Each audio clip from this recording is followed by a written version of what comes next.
हे everyone, welcome to पाठशाला live. स्वागत आहे तुमचं नवीन चॅप्टरमध्ये, ज्याचं नाव आहे लाईफ प्रोसेसेस. हा आहे NCERTचा फर्स्ट चॅप्टर, ज्याच्यामध्ये आपण शिकणार आहेत की ह्युमन बिंगच्या बेसिक नीड्स काय आहेत, बेसिक लाईफ प्रोसेसेस जगण्यासाठी की लाईफ चालवण्यासाठी कोणत्या प्रोसेसेस लागतात, काय लागतात, कशा प्रकारे लागतात आणि कशा किंवा का लागतात, या सगळ्या गोष्टींचा आपण या चॅप्टरमध्ये स्टडी करणार आहोत. तर आपल्या चॅप्टरचं नाव आहे लाईफ प्रोसेसेस. तर तुम्ही या चॅप्टरच्या नावामध्येच बघू शकतात की लाईफ म्हणजे काय आणि प्रोसेसेस म्हणजे काय. Life, all know that the life, what is life or why life is essential. So the basic functions performed by living organism to maintain their life on the earth are called life processes. Life processes म्हणजे काय, तर अशा processes ज्या की एकदम basic लेवलच्या आहेत, जसे की हार्टबीट असणं. आपलं हार्टबीट, जर आपण हार्टबीट पंप होत असेल तर आपण जिवंत आहे असं म्हणतो. म्हणजे काय, हार्टबीट पंप होणं ही एक लाईफ प्रोसेसेस आहे.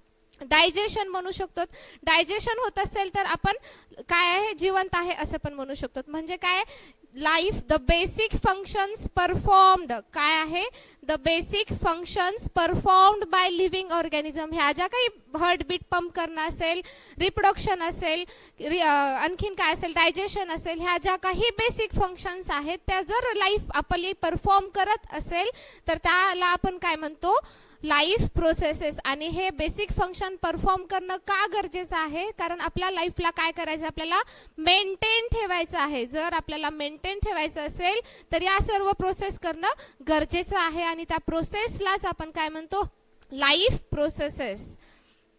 तर लाईफ प्रोसेसेस मध्ये काय काय आहे, if an organism is alive, जर एखादा ऑर्गॅनिझम अलाइव्ह म्हणजे काय, जिवंत असेल, तर तो जिवंत असेल तर काय करायला लागेल त्याला, it must keep repairing and maintaining it structure. त्याला त्याची जर बॉडी आहे त्याला कंटिन्यू रिपेअर करण्याची गरज आहे आणि मेंटेन ठेवण्याची गरज आहे. आता रिपेअर करण्याची गरज आहे म्हणजे काय, आपली बॉडी स्वतःला रिपेअर करते म्हणजे कशा, आपल्या बॉडीमध्ये सेल डिव्हिजन होतात. किंवा सपोज एखादी आपल्याला इथे इंजुरी झाली आहे, ऍक्सिडेंट वगैरे झाला किंवा काही कारणास्तव एखादी इंजुरी झाली आहे, तर ती इंजुरी काही कालावधीनुसार आपल्याला काय होते, रिपेअर करता येते किंवा आपोआप ती काय होते, व्यवस्थित होते. मग ही कशी होते, तर हळूहळू, सपोज इथे एक इंजुरी झाली आहे, इंजुरी झाल्यानंतर माझे इथल्या सेल्स काय झाल्यात, पूर्णपणे डॅमेज झालेल्या आहे. डॅमेज झाल्यानंतर काही दिवसांनी जर मी चेक केलं तर इथल्या सेल्स परत काय होतात, रिन्यू होतात. मग हे काय आहे, तर हे रिपेअर करणं झालं. याच प्रोसेसला काय म्हणतो आपण, रिपेअरिंग म्हणतो. आणि लाईफ, दुसरे सेकंड काय सांगितलंय, the maintenance functions of living organism must go on even when they are not doing anything particular. म्हणजेच काय, जर एखादा ह्युमन बिंग काहीही क्रिया करत नसेल तरी पण काय करायला लागेल, मेंटेन ठेवायला लागतं आपलं स्ट्रक्चर. जसं की फॉर एक्झाम्पल काय म्हणू शकतो, आपण रात्री झोपतो, बरोबर आहे. मग रात्री झोपतो याचा अर्थ असा आहे का की आपण श्वास घेणं बंद करतो, आपण आपलं हार्टबीट बंद होतं किंवा ज्या काही प्रोसेस चालू असतात आणखीन, ठीक आहे, त्या सगळ्या बंद असतात का, नाही. तर काय सांगितलंय, जेव्हा आपण काही वर्क करत नसेल तरीही आपल्या लाईफमध्ये किंवा आपल्या बॉडीमध्ये काही प्रोसेसेस चालू असतात, त्यालाच आपण काय म्हणतो, लाईफ प्रोसेस. आणि हा मेंटेन करणं गरजेचं आहे. नेक्स्ट काय सांगितलेलं आहे, the process which together perform these maintenance job are called life processes.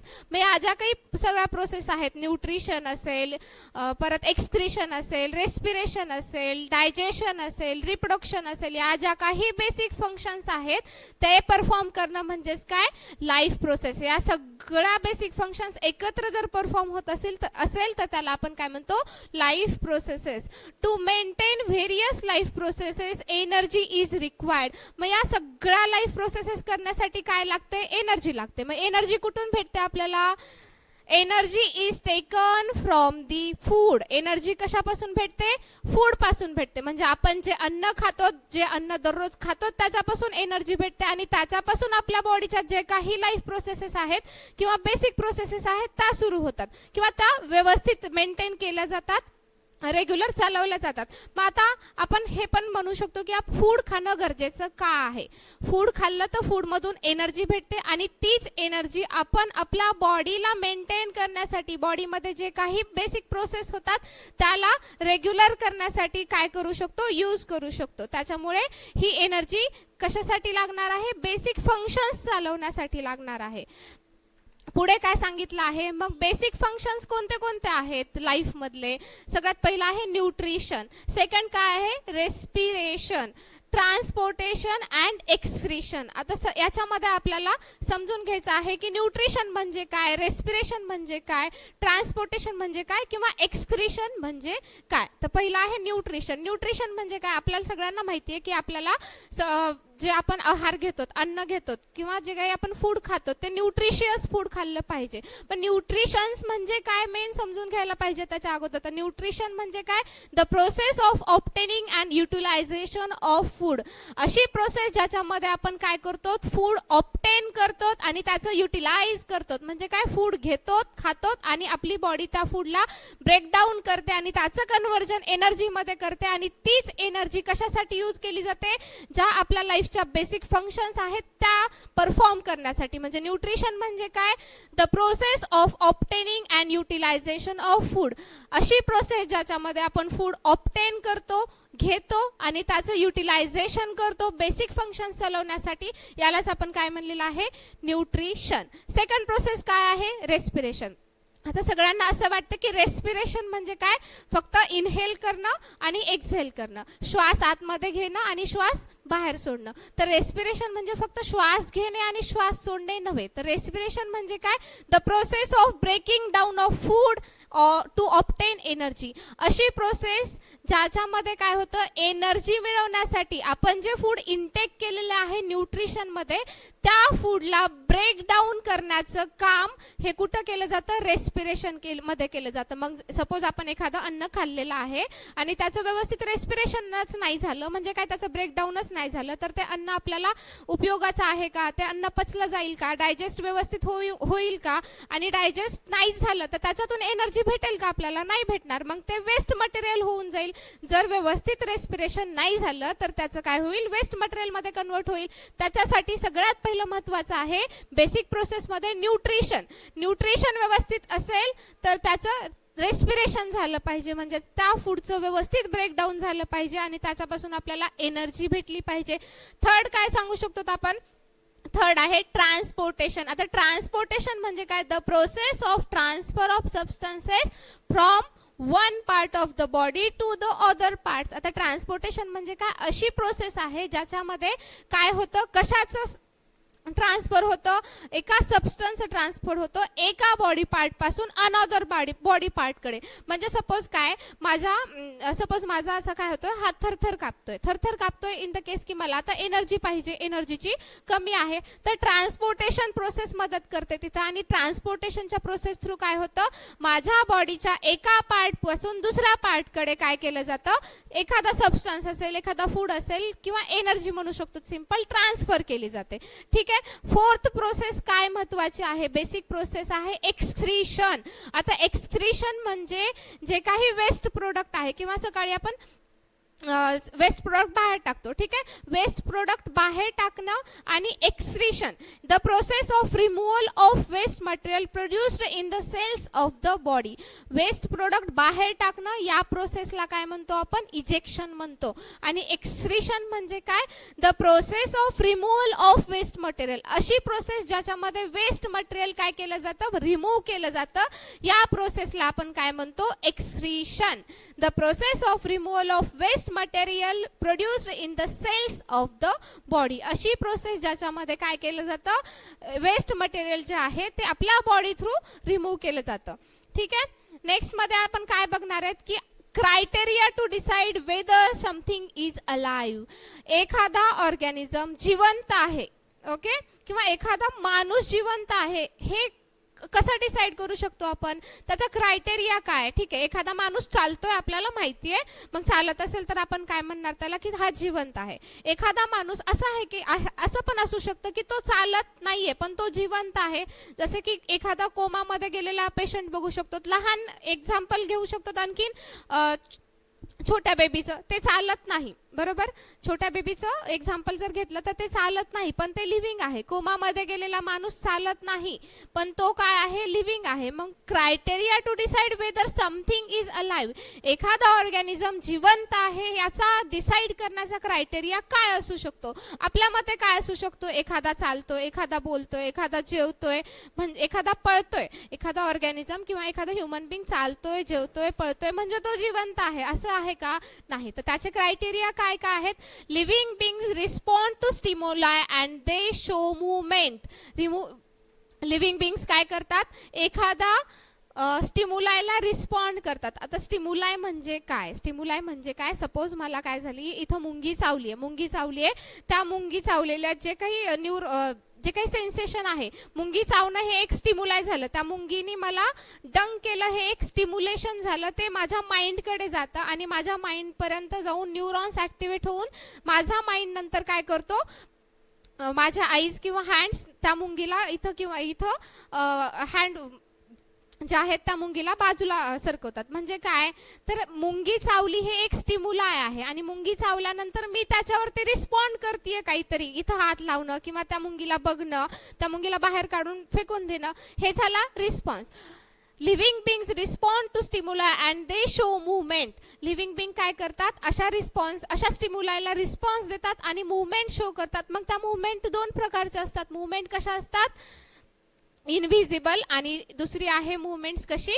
Visible. एक आहे व्हिजिबल आणि दुसरी आहे इनव्हिजिबल. म्हणजे काय सांगितलं याच्यामध्ये? क्रायटेरिया काय आहे? एखादा जर ऑर्गॅनिझम काय असेल, लिव्हिंग बिंग्स असेल किंवा अलाइव्ह आहे हे ठरवण्यासाठी आपल्याला काय करायला लागेल, तो ऑर्गॅनिझम एखादा स्टिम्युलायला रिस्पॉन्स देतोय का? मग तो रिस्पॉन्स कशा प्रकारे देतोय? त्याच्या पण दोन टाइप्स आहेत, व्हिजिबल आणि इनव्हिजिबल. मुंगी चावली आहे, माझा इकडचा हात इकडच्या हाताजवळ गेला, इथं मुंगी चावली आणि हा हात माझा इकडच्या हाताजवळ गेला, म्हणजे हे काय झालं? हे व्हिजिबल आहे की इनव्हिजिबल? म्हणजे मला दिसतंय, म्हणजे याला मी काय म्हणू शकतो? व्हिजिबल रिस्पॉन्स म्हणू शकतो. पण तसाच जर एखादा बॉडीमध्ये रिस्पॉन्स चालत असेल, जसं की कोरोना व्हायरस होता, बरोबर आहे. कोरोना व्हायरसनी काय केलं? आपल्या बॉडीवरती अटॅक केला. बॉडीवरती अटॅक केल्यानंतर मध्ये आपल्या बॉडीमध्ये ज्या ज्या काही प्रोसेस चालू होत होत्या किंवा प्रोसेस होत होत्या त्या आपल्याला दिसत होत्या का? त्या आपल्याला दिसत नव्हत्या. मग त्या प्रोसेसला आपण इनव्हिजिबल म्हणू शकतो. नेक्स्ट काय सांगितलंय? हे समजलं. लिव्हिंग बिंग्स काय करतात? रिस्पॉन्ड करतात स्टिम्युलायला, आणि स्टिम्युलायला रिस्पॉन्स करणं हे दोन प्रकारचं आहे, व्हिजिबल आणि इनव्हिजिबल. नेक्स्ट आहे example, the organisation of cells into tissue. आपण आपली जी ह्युमन बॉडी आहे ती ह्युमन बॉडी कशी बनलेली आहे? स्टार्टिंग एक आहे सेल पासून ह्युमन बॉडी बनलेली आहे. बरं ठीक आहे, सेल तर ठीक आहे.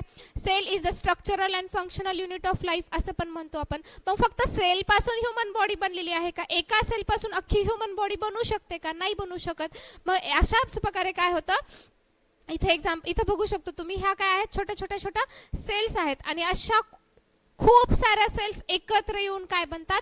टिश्यू बनतात. आणि टिश्यूचं कन्व्हर्जन नंतर ऑर्गनमध्ये होतं, ऑर्गनचं कन्व्हर्जन ऑर्गन सिस्टीममध्ये होतं आणि फायनली ह्युमन बॉडी बनते. म्हणजे कशा प्रकारे? इथं बघू शकतो, जर एखादा ऑर्गॅनिझम लिव्हिंग आहे हे ठरवण्यासाठी जर एक्झाम्पल घेतलं तर स्टार्टिंगला तर ऑर्गॅनिझम सेल पासून बनतो, सेलचं कन्व्हर्जन टिश्यूमध्ये होतं आणि टिश्यूचं कन्व्हर्जन कशामध्ये होतं? ऑर्गन्समध्ये होतं. परत ऑर्गन कन्व्हर्ट होतो कशामध्ये? ऑर्गन सिस्टीममध्ये. म्हणजे म्हणजे काय? सेल आहे, सेलचा एक खूप सारा असा ग्रुप येतो, त्याला आपण टिश्यू म्हणतो. The group of cell is known as the tissue. And first cell is the structural and functional unit of life. The group of cells or many cells comes together to known as tissue. The group of cell is known as tissue. Tissue convert into organs, and then organs converted into organ system. Organ कशामध्ये convert होतो? Organ system. All are dependent upon the movement of molecules. आणि हे सगळं कशावरती dependent आहे? मॉलिक्युल्सच्या मुवमेंटवरती. आता मॉलिक्युल्सच्या मुवमेंटवरती म्हणजे काय? Suppose ही sale आहे, इथे एक सेल आहे, इथे एक सेल आहे, इथे एक सेल आहे. ही सेल जर मूव्ह झाली नसती आणि अशा प्रकारे एकत्र जर आली नसती तर टिश्यू बनला नसता. टिश्यू बनला नसता तर ऑर्गन बनला नसता. ऑर्गन बनला नसता तर ऑर्गन सिस्टीम बनली नसती. आणि अशा प्रकारे पूर्णपणे ह्युमन बॉडी बनली असती का? नसती. तर हे एक एक्झाम्पल झालं. ह्युमन बॉडी कशी बनलेली आहे? सगळ्यात पहिलं basic structural and functional unit आहे आपल्या लाईफचा, जो की सेल आहे. सेलचा ग्रुप जर एकत्र आला तर त्याला म्हणतो आपण the group of cell is known as tissue. Tissue is converted into organ. Organ is converted into organ system. And finally the human body is organised or produced. Next काय सांगितलंय? देअरफॉर मॉलिक्युलर, मग human bodies तयार व्हायची असेल किंवा ह्या ज्या काही लिव्हिंग बिंग्सचा क्रायटेरिया कंप्लीट करायचा असेल तर मॉलिक्युलर मुवमेंट होणं गरजेचं आहे. आणखीन काय सांगतात? Living beings can respire, grow, reproduce and they have the ability to evolve. Living बिंग्समध्ये कशाची ॲबिलिटी असते? पहिलं तर रेस्पिरेशनची ॲबिलिटी असते. म्हणजे एखादा ऑर्गॅनिझमला जिवंत राहायचं असेल तर त्याला रेस्पिरेशन केलंच पाहिजे. म्हणजे हे तर महत्त्वाचं आहे. लिव्हिंग बिंग्स हे रेस्पिरेशन करत असतील, रेस्पायर करत असतील, ॲबिलिटी असेल त्यांच्यामध्ये रेस्पिरेशनची, तरच ते जिवंत राहू शकतात. नंतर काय? एखादा लिव्हिंग बिंग्स आहे तर तो सपोज एखादा चाइल्ड ग्रो झालेला आहे आणि तो चाइल्ड एकदम अडल्ट होईपर्यंत त्याची हाईट तेवढीच राहते का? नाही. तो काय करतो? ग्रो करतो. मग तो मेंटली असेल, फिजिकली असेल, तो ग्रो करत राहतो. लिव्हिंग बिंग असेल तर त्याची एक ॲबिलिटी आहे, त्याचा एक क्रायटेरिया आहे की तो हळूहळू काय करतो? ग्रो करतो. डेव्हलपमेंट होतेच त्याची.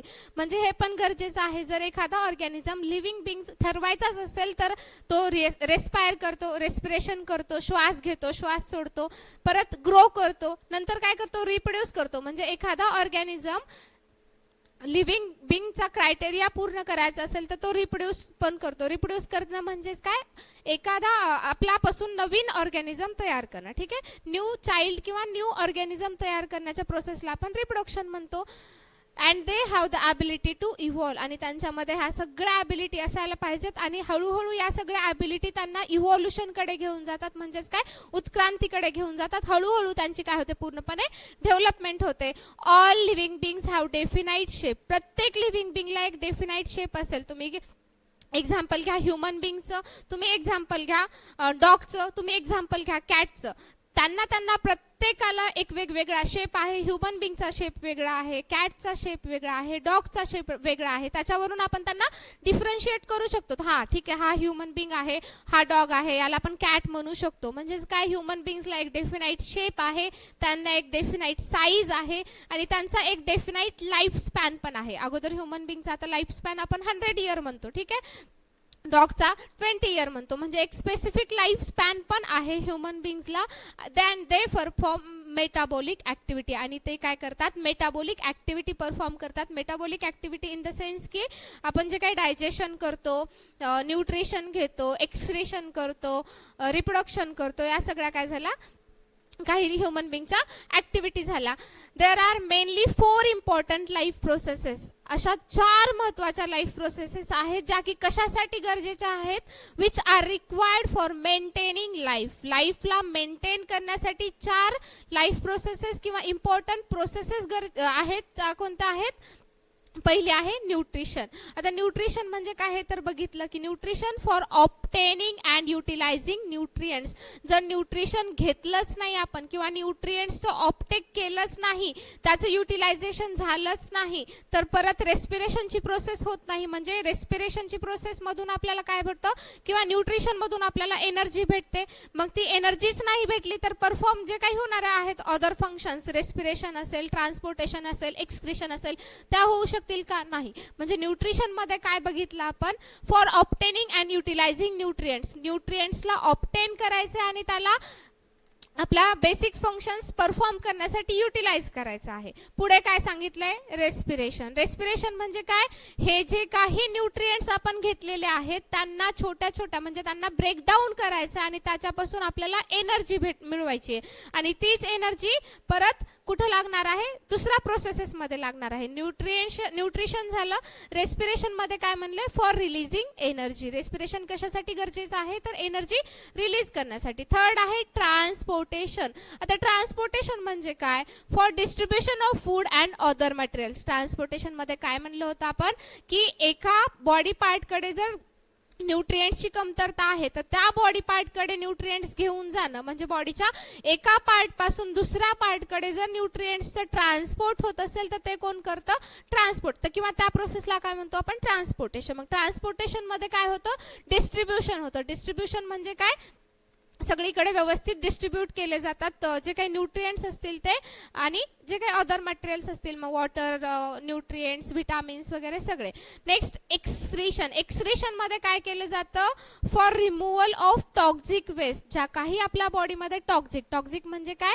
हार्मफुल गोष्टी आहेत ज्या की आपल्या बॉडीला लागत नाहीत त्या गोष्टींना रिमूव्ह केलं जातं. कशामध्ये? कोणत्या प्रोसेसमध्ये? एक्सक्रीशनमध्ये. आणि ह्या काय आहेत सगळ्या? All these life processes takes place only in living organism. या सगळ्या लाईफ प्रोसेसेस कोणामध्ये होतात? लिव्हिंग ऑर्गॅनिझममध्ये होतात. जर या प्रोसेसेस ऑर्गॅनिझम एखादा परफॉर्म करत असेल तर आपण त्याला लिव्हिंग ऑर्गॅनिझम म्हणू शकतो. एखादा ऑर्गॅनिझम जर त्याच्यामध्ये न्यूट्रिशन प्रोसेस होत नाहीये, रेस्पिरेशन प्रोसेस होत नाहीये, ट्रान्सपोर्टेशन प्रोसेस होत नसेल आणि एक्सक्रीशन जर प्रोसेस होत नसेल तर तो लिव्हिंग किंवा तो ऑर्गॅनिझम लिव्हिंग आहे असं म्हणू शकतो का आपण? तर नाही. तो ऑर्गॅनिझम कसा असेल? मग डेड असेल. त्याला आपण लिव्हिंग म्हणणार नाही. म्हणजेच काय? आता एखादा ऑर्गॅनिझमला जर लिव्हिंग ठरवायचं असेल तर त्याच्यामध्ये न्यूट्रिशन चाललं पाहिजे, न्यूट्रिशन प्रोसेस चालली पाहिजे, एक्सक्रीशन प्रोसेस चालली पाहिजे, रेस्पिरेशन व्यवस्थित झालं पाहिजे, ट्रान्सपोर्टेशन व्यवस्थित झालं पाहिजे. आता डिटेलमध्ये बघूयात आपण की न्यूट्रिशन काय आहे. इथं वेगवेगळ्या प्रकारचे तुम्हाला फूड्स दिसतात. मग या हे फूड्स आपण अपटेक करतो. अपटेक म्हणजे खातो आणि त्याचं युटिलायझेशन करतो. युटिलायझेशन करून काय करतो? आपल्या बॉडीमध्ये ज्या काही वेगवेगळ्या फंक्शन्स होतात त्याच्यासाठी त्याला एनर्जी भेटण्यासाठी काय करतो? हे आपण फूड इनटेक करतो. Nutrition is the process of procuring and utilisation of food. Procuring म्हणजे काय? ऑब्टेनिंग. सिंपल प्रोक्युरिंग म्हणजे काय? ऑब्टेनिंग. ऑब्टेनिंग म्हणजे काय? घेणं. तर न्यूट्रिशन ही एक अशी प्रोसेस आहे ज्याच्यामध्ये आपण काय करतो? हे जे काही फूड आहे ते युटिलाइज करतो. पहिलं तर ऑब्टेन करतो आणि नंतर युटिलाइज करतो. युटिलाइज करतो कशामध्ये? तर वेगवेगळ्या प्रोसेसेस चालवण्यासाठी. इंट्रोडक्शन मध्ये काय बघितलंय? All living organisms require energy. प्रत्येक लिव्हिंग ऑर्गॅनिझमला जर त्याची लाईफ कंप्लीट करायची असेल किंवा लाईफ मध्ये वेगवेगळ्या प्रोसेस करायच्या असतील तर काय लागते? एनर्जी लागते. आणि एनर्जी मिळवण्यासाठी आपण दररोज जेवण करतो. 3 टाइम जेवण का करतो? मग आपण 3 टाइम जेवण करण्याचं कारण हेच आहे की आपला लिव्हिंग किंवा ह्युमन ऑर्गॅनिझममध्ये वेगवेगळ्या प्रोसेसेस चालत असतात आणि त्या प्रोसेस कंप्लीट करण्यासाठी आपल्याला एनर्जी लागते आणि एनर्जी फायनली आपल्याला कुठून भेटते? तर फूडमधूनच भेटते. त्याच ठिकाणी जर आणखीन आपण एक विचार केला प्लांट्सचा, तर प्लांट्सला पण एनर्जी लागते. फोटोसिंथेसिस करण्यासाठी प्लांटला एनर्जी लागते. मग प्लांटला एनर्जी कुठून भेटतं? तर प्लांटला एनर्जी भेटते सनपासून. प्लांट काय करतो? किंवा प्लांट एक तो स्टँडअप आहे, तो एकदम उभा असतो, स्टेशनरी बॉडी आहे, ते हलत नाही. मग प्लांट काय करतं? किंवा प्लांटला एनर्जी भेटते सनकडून. तसे आपल्याला आपण ठीक आहे, आपण फक्त उन्हात थांबलं की आपल्याला एनर्जी भेटणार आहे का? नाही. आपल्याला एनर्जी भेटणार आहे कशामधून? फूडमधून. आणि फूड अपटेक आपण करायला पाहिजे, केलं पाहिजे. आणि फूड अपटेक व्यवस्थित केलं तरच आपल्या लाईफच्या वेगवेगळ्या प्रोसेस चालत राहणार आहेत. All living organisms require energy and other raw materials for performing all the vital activities and for body building. सगळ्या लिव्हिंग ऑर्गॅनिझममध्ये एनर्जी लागते किंवा अदर रॉ मटेरियल्स लागतात. रॉ मटेरियल्स म्हणजे जसे की विटॅमिन्स असतील किंवा वेगवेगळे आणखीन कोणतेही काय सांगू शकतो? सबस्टन्सेस, विटॅमिन्स, प्रोटीन्स, हे सगळे. हे कशासाठी लागतं? मग त्या ह्युमन बिंगचं किंवा त्या ऑर्गॅनिझमचं बॉडी बिल्डिंग करण्यासाठी, बॉडी रिपेअर करण्यासाठी. एखादी जखम भरून यायची असेल तर आपण त्याच्यासाठी वेगवेगळे काय करतो? सपोज एखादी जखम भरून यायची असेल तर भात खात नाही आपण. मग ते का नाही खात? किंवा एखादी मला बॉडी बिल्डिंग करायची तर ती मी काय करणार? प्रोटीनचा इनटेक जास्त करणार. मग ह्या गोष्टी, ह्या ज्या रॉ मटेरियल्स आहेत हे घेणं पण गरजेचं आहे आपल्या बॉडीसाठी. बॉडी बिल्डिंग, रिपेअर, ग्रोथ करण्यासाठी, डेव्हलपमेंट करण्यासाठी आणि बॉडीचं पूर्णपणे रेग्युलेशन करण्यासाठी. रेग्युलेशन इन द सेन्स की आपल्या प्रत्येक सिस्टीम, प्रत्येक प्रोसेस व्यवस्थित पार पडाव्या याच्यासाठी व्यवस्थित आहार घेणं गरजेचं आहे. आणि तो आहार घेतला तर त्याच्यापासून आपल्याला एनर्जी भेटते आणि त्या एनर्जीपासून या सगळ्या प्रोसेस व्यवस्थित होतात. Both energy and raw materials are obtained from the food. मग हे सगळी एनर्जी असेल किंवा कशापासून भेटली जाते ही एनर्जी? फूड पासून. आणि हे जे काही आपण रॉ मटेरियल्स एक्स्ट्रा काय खातो, फ्रुट्स खातो, ड्राय फ्रुट्स खातो, याच्यापासून ही एनर्जी भेटली जाते. किंवा सिंपल सांगू शकतो, सगळी एनर्जी ही आपल्याला कशापासून भेटते? फूड पासून भेटते. The food taken in by an organism contains a large number of nutrients. आपण जे अन्न खातो त्या अन्नामध्ये काय असतात? लार्ज नंबर ऑफ न्यूट्रिएंट्स असतात. मग nutrients in the sense what? Nutrients like carbohydrates. Nutrients मध्ये कोणता सगळ्यात पहिला न्यूट्रिएंट्स कोणता आहे? Carbohydrate. Carbohydrate is the main source of energy.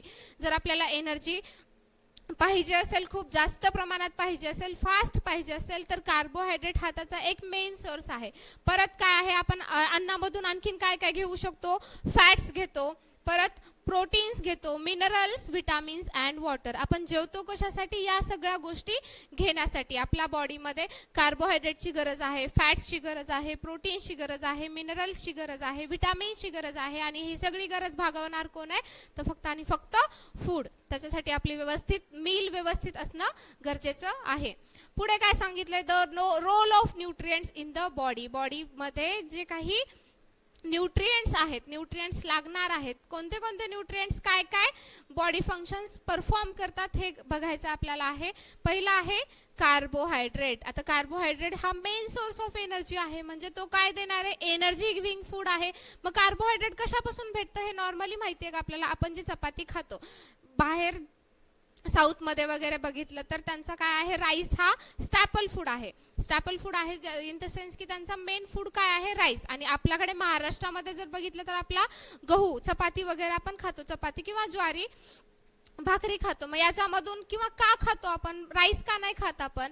तर जे आपण चपाती, भाकरी खातो याच्यामधून आपल्याला जास्त प्रमाणात काय भेटतं? कार्बोहायड्रेट भेटतो. आणि कार्बोहायड्रेट हा मेन एनर्जी गिव्हिंग फूड आहे, मेन एनर्जीचा सोर्स आहे. दुसरं काय सांगू शकतो आपण? दुसरं आहे फॅट. फॅट पासून काय भेटतं आपल्याला? सेम, फॅट पासून पण एनर्जीच भेटते, पण as compared to carbohydrate fat पासून एनर्जी कमी भेटते. किंवा जास्त प्रमाणात जरी भेटत असेल तरी काय होईल? फॅट पर्यंत किंवा फक्त फॅट घेऊन आपल्या बॉडीला भागणार आहे का? नाही. मेन आपल्याला कार्बोहायड्रेट घ्यायला लागेल. दुसरं काय आहे? प्रोटीन. प्रोटीन पासून काय भेटतं आपण आपल्याला? किंवा काय रोल आहे प्रोटीनचा आपल्या बॉडीसाठी? आपल्या बॉडीसाठी आहे रोल बॉडी बिल्डिंग फूड. जर आपण जिममध्ये जातात, फक्त जिममध्ये जाऊन वर्कआउट करून फक्त तेवढंच करून बॉडी बिल्ड होणार आहे का? नाही. तर आपल्याला काय करायला लागेल? प्रोटीनचा पण इंटेक करायला लागेल. कशासाठी? मसल बिल्डअप करण्यासाठी किंवा बॉडी बिल्डिंग करण्यासाठी. नेक्स्ट आहे विटामिन्स अँड मिनरल्स. विटामिन्स आणि मिनरल्स कशासाठी लागतात आपल्या बॉडीला? तर रेग्युलेटिंग न्यूट्रिएंट्स. आपल्या बॉडीमध्ये जे काही न्यूट्रिएंट्स आहेत त्यांना रेग्युलेट करण्यासाठी कोण लागतं? Vitamins and minerals. सिंपल आहे. कार्बोहायड्रेट आपल्या बॉडीमध्ये काय रोल प्ले करतो? एनर्जी देण्याचा. फॅट आपल्या बॉडीमध्ये काय रोल करतो? सेम, एनर्जी देण्याचा. प्रोटीन आपल्या बॉडीमध्ये काय रोल प्ले करतो? तर बॉडी बिल्डिंग फूड आहे. म्हणजे बॉडीला बिल्डअप करायचं असेल, व्यवस्थित मसल बिल्डअप करायचे असतील किंवा आणखीन काही, ह्यासाठी काय लागतो? प्रोटीन लागतो. नेक्स्ट विटामिन्स अँड मिनरल्स कशासाठी लागतो? तर आपल्या बॉडीमध्ये जे काही न्यूट्रिएंट्स आहेत त्यांना रेग्युलर ठेवण्याचं काम हे कोण करतं? Vitamins and nutrients. Next nutrition. Nutrition is the process of intake. आतापर्यंत आपण 3 वेळेस न्यूट्रिशनची डेफिनेशन बघतोय. न्यूट्रिशन ही एक अशी प्रोसेस आहे ज्याच्यामध्ये आपण काय करतो? इनटेक करतो. इनटेक करणं म्हणजे घेतो. काय घेतो? Intake of nutrients like. मग न्यूट्रिएंट्स कोणते कोणते आहेत? आपण सिंपल आपल्या मीलमधून, आहारामधून, जेवणामधून कोणते कोणते न्यूट्रिएंट्स घेतो? कार्बोहायड्रेट घेतो, फॅट घेतो, प्रोटीन घेतो आणि मिनरल, विटामिन्स घेतो. त्याच्यासोबत आपण वॉटर पण घेतो. ह्या सगळे जे काही न्यूट्रिएंट्स आहेत हे काय? यांचं अपटेक करणं, याच प्रोसेसला काय म्हणतात? न्यूट्रिशन म्हणतात. Modes of nutrition. मग न्यूट्रिशनचे मोड्स पण आहेत, म्हणजे कोणत्या प्रकारे, कशा प्रकारे न्यूट्रिशन घेतलं जातं, न्यूट्रिशन मिळतं. याच्यामध्ये the way of obtaining food. असा वे किंवा ज्याच्यामध्ये आपण फूड घेतो, कशा प्रकारे घेतो, by the organism is called modes of nutrition. म्हणजे काय, the way of obtaining the way of obtaining food by the organism. एखादा ऑर्गॅनिझम जर फूड घेत असेल तो कोणत्या प्रकारे घेतो याच्यानुसार पण त्याचे काय पडलेले आहेत, टाइप्स पडलेले आहेत. मग ते टाइप्स कोणते कोणते हे आहेत ते टाइप्स. Modes of nutrition. तर मोड्स ऑफ न्यूट्रिशन मध्ये दोन टाइप्सचे मोड्स आहेत, ऑटोट्रॉफिक न्यूट्रिशन आणि हेटेरोट्रॉफिक न्यूट्रिशन. ऑटोट्रॉफिक न्यूट्रिशन म्हणजे काय बघायचं, हेटेरोट्रॉफिक न्यूट्रिशन म्हणजे काय बघायचं. तर सिंपल आहे. Autotrophic nutrition, auto means self आणि ट्रॉफिक मीन्स काय, अपटेक करणं किंवा न्यूट्रिशन. सिंपल आहे. ऑटोट्रॉफिक मध्ये काय सांगू शकतो आपण की स्वतःचं असे ऑर्गॅनिझम जे की स्वतःचं अन्न स्वतः तयार करतात त्याला म्हणतात ऑटोट्रॉफिक न्यूट्रिशन. मग असं कोण आहे आपल्या लिव्हिंग बिंग्स मध्ये किंवा लिव्हिंग वर्ल्ड मध्ये जे की स्वतःचं अन्न स्वतः तयार करतात. किचन मध्ये जाऊन स्वतःचं अन्न स्वतः तयार करणं ही वेगळी गोष्ट, पण ते अन्न जिथून येतं जसे की व्हेजिटेबल्स असतील, परत गहू असतील, बाजरी, ज्वारी, हे अन्न कोणापासून भेटतं आपल्याला, तर हे अन्न भेटतं प्लांट्स पासून. म्हणजे प्लांट्स हे काय झाले, ऑटोट्रॉफिक न्यूट्रिशनचा एक एक्झाम्पल झालं. ऑटोट्रॉफिक न्यूट्रिशन मध्ये सिंपल एवढंच सांगायचं की असे ॲनिमल किंवा असा लिव्हिंग बिंग जो की स्वतःचं अन्न स्वतः तयार करू शकतो, स्वतःचं फूड स्वतः तयार करू शकतो, त्याला आपण काय म्हणतो, ऑटोट्रॉफिक न्यूट्रिशन. नेक्स्ट आहे हेटेरोट्रॉफिक न्यूट्रिशन. आता हेटेरोट्रॉफिक न्यूट्रिशन मध्ये काय सांगतात, हेटेरोचा अर्थ होतो डिपेंडेंट ऑन अदर. असा ऑर्गॅनिझम जो की त्याच्या फूडसाठी, त्याच्या न्यूट्रिएंटसाठी दुसऱ्यावरती डिपेंडंट आहे, त्याला आपण काय म्हणतो, हेटेरोट्रॉफिक. मग आपण जे आहेत लिव्हिंग बिंग्स किंवा ह्युमन बिंग्स हे काय आहेत, हेटेरोट्रॉफिक आहे.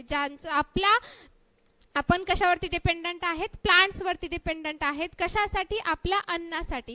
मग ऑटोट्रॉफिक न्यूट्रिशन मध्ये असा ऑर्गॅनिझम जे की स्वतःचं अन्न स्वतः बनवतो आणि हेटेरो मध्ये असा लिव्हिंग बिंग किंवा असा ऑर्गॅनिझम जो की काय करतो, स्वतःच्या न्यूट्रिशनसाठी दुसऱ्यावरती डिपेंडंट असतो. मग परत हेटेरोट्रॉफिकचे 3 टाइप्स येतात. 3 टाइप्स कोणते कोणते, तर 3 टाइप्स आहेत. पहिला आहे होलोझॉइक न्यूट्रिशन, दुसरा आहे सॅप्रोट्रॉफिक न्यूट्रिशन आणि थर्ड आहे पॅरासाइटिक न्यूट्रिशन. आता होलोझाइक न्यूट्रिशन, सॅप्रोफायटिक न्यूट्रिशन आणि पॅरासाइटिक न्यूट्रिशन म्हणजे काय, आपल्याला नेक्स्ट स्लाइड मध्ये डिटेल मध्ये बघायचं आहे. याच्यामध्ये फक्त तुम्ही काय लक्षात ठेवणार आहेत की मोड्स ऑफ न्यूट्रिशन 2 टाइपचे मोड्स आहेत, ऑटोट्रॉफिक आणि हेटेरोट्रॉफिक. ऑटोट्रॉफिक म्हणजे असा जो की स्वतःचं अन्न स्वतः तयार करतो आणि हेटेरोट्रॉफिक म्हणजे असा जो की स्वतःचं अन्न स्वतः तयार करू शकत नाही, तो डिपेंडंट आहे कशावरती, दुसऱ्यावरती. परत हेटेरोट्रॉफिकचे 3 टाइप्स कोणते कोणते, होलोझॉइक न्यूट्रिशन आहे, सॅप्रोट्रॉफिक आहे आणि पॅरासाइटिक आहे. ते आपण डिटेल मध्ये बघूया. त्याच्यासाठी अगोदर काय बघायचं, सिंपल ऑटोट्रॉफिक न्यूट्रिशन म्हणजे काय. It is the process by which organism take in simple inorganic substances from outside. Autotrophic nutrition हे एक अशी न्यूट्रिशन आहे ज्याच्यामध्ये काय करतो, स्वतःचं अन्न स्वतः बनवतो. म्हणजे काय, सिंपल एवढं सांगू शकतो की जसं की इथं काय सांगितलंय, by which organism take in simple inorganic substances. म्हणजे असा ऑर्गॅनिझम जो काय करतो, सिंपल इनऑर्गॅनिक सबस्टन्सेस घेतो आणि त्याचं कन्व्हर्जन कशामध्ये करतो, फूड मध्ये करतो. जसं की प्लांट्सचं एक्झाम्पल घ्या. ऑटोट्रॉफिक न्यूट्रिशन शिकतात म्हणजे आपल्याला एकच एक्झाम्पल व्यवस्थित लक्षात ठेवायचं आहे, प्लांट काय करतो, सिंपल इनऑर्गॅनिक सबस्टन्सेस घेतो आउटसाइड कडून. म्हणजे काय, सिंपल इनऑर्गॅनिक सबस्टन्सेस म्हणजे काय, जसे की कार्बन डायऑक्साइड असेल, परत सूर्यापासून तो एनर्जी घेतोय, आणखीन काय सांगू शकतो, ऑक्सिजन असेल, वॉटर असेल, हे काय झालं, सिंपल इनऑर्गॅनिक सबस्टन्सेस झाला. जर अन्न तयार करायचं असेल तर प्लांटला या सगळ्या गोष्टी लागणार आहेत. फोटोसिंथेसिस प्रोसेस करायची असेल, अन्न कशापासून तयार होतं, प्लांट्स पासून. मग प्लांट अशी कोणती प्रोसेस करतो ज्याच्यामुळे अन्न तयार होतं, ज्याच्यामुळे फूड सिंथेसाइज होतं, तर ते आहे फोटोसिंथेसिस. आणि फोटोसिंथेसिस प्रोसेस जर करायची असेल तर ह्या इनऑर्गॅनिक सबस्टन्सेस लागणार आहेत आपल्याला. मग इनऑर्गॅनिक सबस्टन्सेस मध्ये कार्बन डायऑक्साइड आला, ऑक्सिजन आला, वॉटर आला, सनपासून मिळणारी एनर्जी आली, क्लोरोफिल पिगमेंट आला.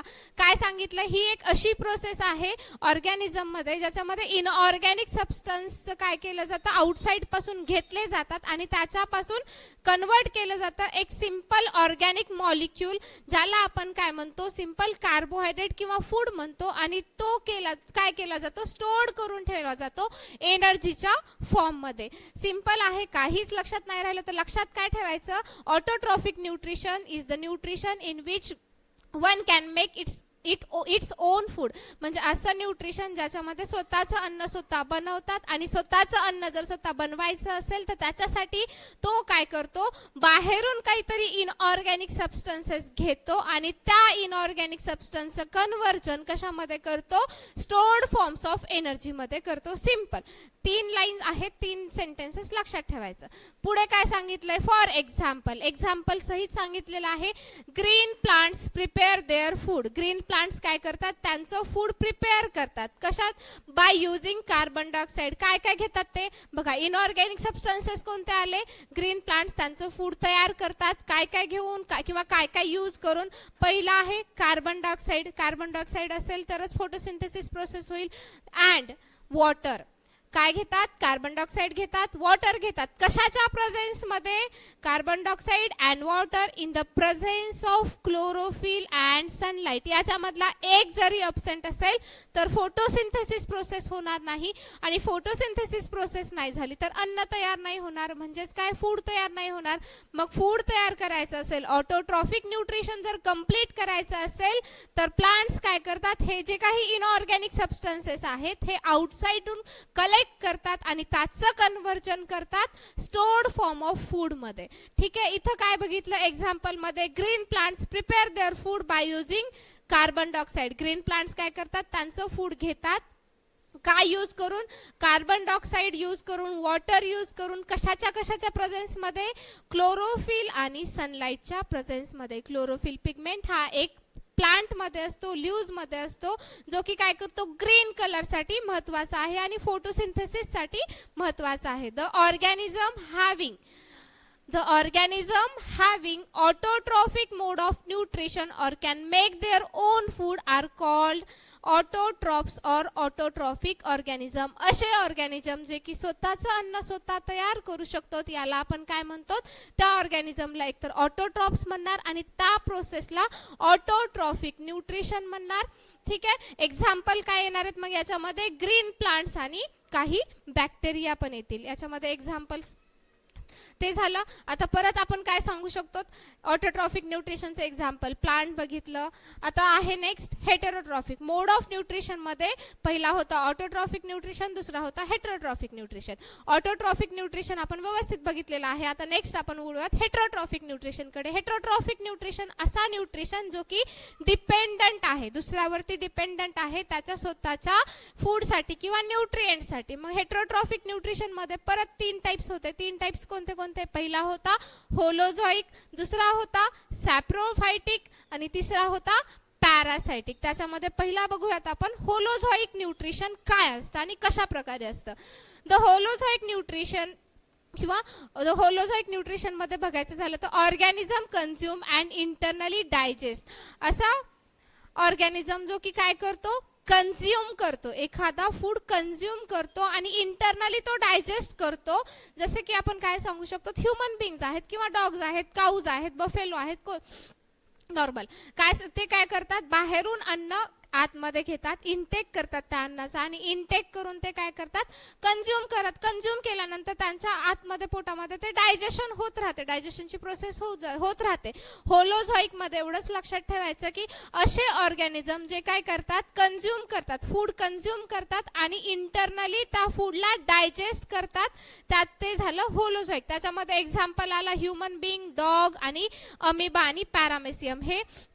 हा जो अमिबा आणि पॅरामेशियम आहे हे तुमच्या एक्झाम मध्ये येणारा हे तुमच्या एक्झाम मध्ये येऊ शकतं, त्याच्यामुळे हे तुम्हाला लक्षात ठेवायचं आहे. होलोझोइक न्यूट्रिशन मध्ये एक मेन एक्झाम्पल अमिबा आणि पॅरामेशियम. अमिबा आणि पॅरामेशियम कोणता मोड ऑफ न्यूट्रिशन दाखवतात असा जर क्वेश्चन आला सॉरी, असा जर क्वेश्चन आला तर आपण लक्षात ठेवायचं काय, अमिबा आणि पॅरामेशियम हा होलोझॉइक न्यूट्रिशन मोड दाखवतात किंवा फॉलो करतात. नेक्स्ट आहे सॅप्रोफायटिक न्यूट्रिशन. सॅप्रोफायटिक न्यूट्रिशन म्हणजे काय, इथं तुम्हाला काय दिसतोय, एक ब्रेड दिसतोय आणि त्याच्यावरशी काही बुरशी आलेली दिसते. ठीक आहे, बुरशी आलेली दिसते म्हणजे काय, ही जी बुरशी आहे किंवा हा जो फंजा आहे तो पण काय करतोय, त्या ब्रेड वरती फीड करतोय. म्हणजे एक तर नॉर्मल ब्रेड दिसतोय ज्या ब्रेड वरती आपण फीड करतो, पण त्या ब्रेड वरती काय हे फंजाय फीड करतात. फंजाय फीड करतात म्हणजे काय, एका फूड वरती दुसरा काय म्हणू शकतो आपण ऑर्गॅनिझम जगतोय. म्हणजे काय सांगितलंय, सॅप्रोफायटिक. सॅप्रो मीन्स काय आणि फायटिक मीन्स काय जर बघायचं झालं तर organism feed on dead and decaying organic matter. असा ऑर्गॅनिझम जो की काय करतो, डेड मॅटर आहे, डिकेइंग मॅटर आहे, त्याच्यावरती जगतो. मग फॉर एक्झाम्पल फंजाय घ्या. सपोज नॉर्मल एक्झाम्पल जर आपला डेली लाईफ मधलं घ्यायचं झालं तर खूप दिवस आपण काय करतो, उन्हाळ्यामध्ये जास्त होतं, मॉइश्चर कंटेंट जास्त असेल तर चपात्या आपण एकावर एक ठेवला. काही दिवसांनी जर त्याला बघितलं तर आपल्याला त्याच्यावरती पांढरा कलरचं काहीतरी आलेलं दिसतं. मग ते काय असतं, तर ते असतं फंजाय. त्याला आपण बुरशी म्हणतो. मग ते आपण खातोत का, नाही. तर हे काय आहे, ही जी बुरशी आलेली चपाती आहे किंवा ती जी बुरशी आहे त्याला आपण काय म्हणतो, सॅप्रोफाइट्स. सॅप्रोफायटिक न्यूट्रिशन म्हणजे काय, ती बुरशी त्या चपातीवरती फीड करते. त्या चपातीवरती फीड केल्यामुळे त्याला आपण म्हणतो सॅप्रोफायटिक न्यूट्रिशन. सॅप्रोफायटिक न्यूट्रिशन मध्ये एवढंच लक्षात ठेवायचं आहे, ऑर्गॅनिझम, असे ऑर्गॅनिझम जे की डेड आणि डिकेइंग मॅटरवरती, डेड मॅटरवरती काय करतात, फीड करतात, त्याला आपण म्हणतो सॅप्रोफायटिक न्यूट्रिशन. मग ते आले मशरूम असेल किंवा ब्रेड मोड्स. अशा प्रकारे ब्रेड वरती पण जर एखादी फंजाय पडत असेल किंवा येत असेल तर त्याला आपण सॅप्रोफायटिक म्हणतो. नेक्स्ट आहे पॅरासायटिक. आता पॅरासायटिक न्यूट्रिशन मध्ये काय, organism obtain nutrition by living on the body of another. इथं सॅप्रोफायटिक मध्ये काय बघितलं होतं की ऑर्गॅनिझम फीड होतोय कशावरती, डेड मॅटरवरती. फरक काय आहे दोघांमध्ये, दोन्हीवरती ऑर्गॅनिझम फीड होतोय, पण इथं सॅप्रोफाइट्स मध्ये तो डेड ऑर्गॅनिझम वरती फीड होतोय आणि पॅरासायटिक मध्ये तो लिव्हिंग ऑर्गॅनिझम वरती फीड होतोय.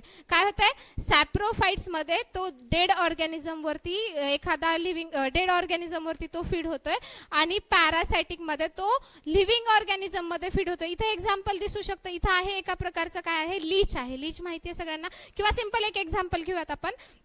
केसांमध्ये काय होतात, लाईस येतात. लाईस म्हणजे काय, उवा होतात. ठीक आहे, नॉर्मली सगळ्यांमध्ये झालेल्या आहेत, होतात. केसांमध्ये जर काय उवा होत असतील, लाईस येत असतील तर ते काय करतात, त्या लाईस आपल्या मध्ये जे काही ब्लड असेल ते ब्लड ऍब्सॉर्ब करून घेतात.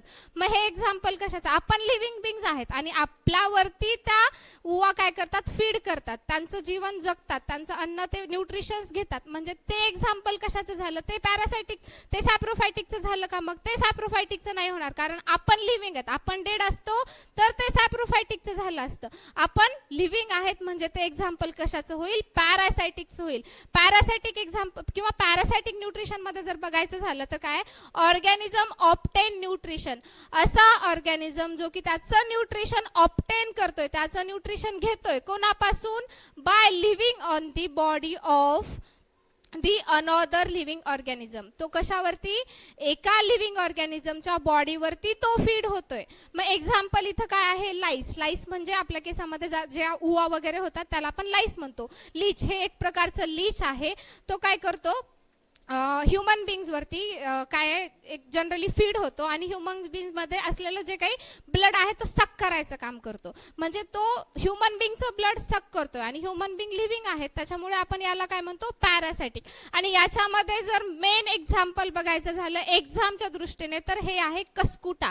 कस्कुटा हा एक पॅरासायटिक प्लांट आहे. जनरली आपण काय म्हणतो, प्लांट आहे जो की ऑटोट्रॉफिक. आतापर्यंत काय शिकवलं मी, प्लांट आहे म्हणजे ऑटोट्रॉप्स आहेत, ते दुसऱ्यावरती फीड होतात का, नाही, ते स्वतःचं अन्न स्वतः बनवतात. पण हा एक एक्सेप्शन आहे कस्कुटा नावाचा, जो की तुम्हाला NCERT मध्ये पण हा मेन्शन केलेला नाहीये, पण हा व्यवस्थित लक्षात ठेवा की कस्कुटा हा एक पॅरासाइटिक प्लांट आहे, जो की काय करतो, त्याच्यामध्ये क्लोरोफिल पिगमेंट नसल्यामुळे दुसऱ्या प्लांटवरती किंवा दुसऱ्या लिव्हिंग प्लांटवरती फीड होतो आणि दुसऱ्या लिव्हिंग बिंग्स वरती, प्लांट पण हा एक लिव्हिंग बिंग झाला, तर दुसऱ्या प्लांटवरती तो फीड होतोय, म्हणून त्याला आपण कशामध्ये टाकलेला आहे, पॅरासाइटिक न्यूट्रिशन किंवा पॅरासाइटिक, ठीक आहे, पॅरासाइटिक न्यूट्रिशन मध्ये टाकलेला आहे. हे मेन एक्झाम्पल तुम्ही लक्षात ठेवा, कारण कस्कुटा हा तुमच्या NCERT मध्ये पण मेन्शन केलेला नाहीये, तर हा येऊ शकतो एक्झाम मध्ये. दुसरं, हा कस्कुटा पॅरासाइटिक का म्हणलेला आहे? आपण नॉर्मली काय म्हणतो प्लांट्सला, की प्लांट्स हे ऑटोट्रॉप आहेत का, तर त्यांच्यामध्ये क्लोरोफिल पिगमेंट असतं, आणि क्लोरोफिल पिगमेंट असेल तर ते फोटोसिंथेसिस करतात, फोटोसिंथेसिस झालं तर त्यांचं फूड, ते त्यांचं स्वतःचं फूड स्वतः तयार करतात. पण या कस्कुटा प्लांटमध्ये क्लोरोफिल प्रेझेंट नाहीये, आणि क्लोरोफिल प्रेझेंट नसल्यामुळे तो स्वतःचं अन्न स्वतः तयार करू शकत नाही, आणि तो दुसऱ्या प्लांटवरती फीड होतो. त्याच्यामुळे हा कस्कुटा प्लांट कशामध्ये येणार आहे, पॅरासाइटिक न्यूट्रिशन मध्ये येणार आहे. नेक्स्ट जर बघायचं झालं, संपलं. मला वाटलं आणखीन पुढे आहे काही की